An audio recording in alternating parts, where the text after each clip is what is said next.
8:44 and time now for Hot Topics. Boston University is getting ready to welcome a sociology professor that's already having to apologize for some racially charged tweets. She didn't even start the job yet. She hadn't even started. And she's asking her college to sort of overlook some things. This is Saeed Grundy rather. She's black. She received her doctorate last year from Michigan.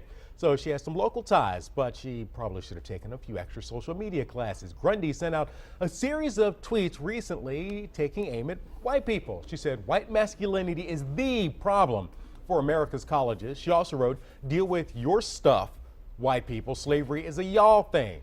Grundy didn't end there. She also tweeted, "Every MLK, I commit myself not to spending a dime in white-owned businesses, and every year I find it nearly impossible." Grundy apologized yesterday for the tweets. She said she regrets speaking so indelicately. Boston University describes the tweets as hurtful, but says she's still scheduled to start working July 1st. The question is, does she deserve to still have a teaching job? No.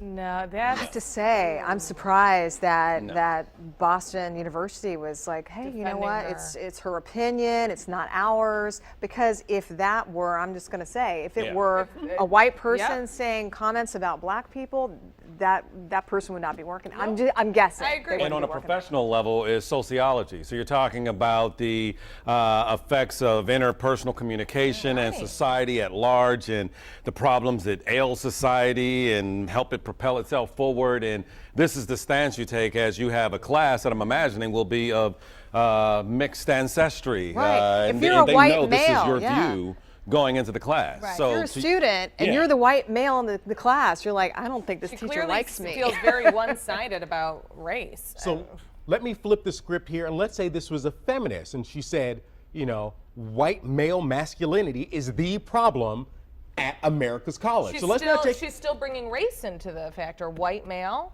Well, she's not just saying men. But I'm saying, let's just say it wasn't a black woman saying it. Let's say it was a white woman, but still, as a feminist, still saying white male masculinity. Sweeping generalizations like that are usually never a good thing. They're it makes me dumb. question. However, you are in a position of authority. I said they're always dumb. Oh yeah, quite. They're always done and they're always dumb. But you can't be in that position and publicly wear that on your sleeve. If you were a feminist, if you were black, if you were Latino, you can't say all Anglos and leave it like that, and you're getting ready to be a professor at Boston University. Well, I know if we said some things that were hurtful to the community that we lived in and the people that we serve, Channel 7 would probably be like, yeah, Keenan, you're a great guy. It's been great and knowing we will remember you. See you, Alicia. When the next guy is doing your job. So. Well, how about this? We're going to shift gears now to a college class that it might be a little skimpy. Professor at UC San Diego has come under fire recently. I'm going back to hey, wait now. Let's go.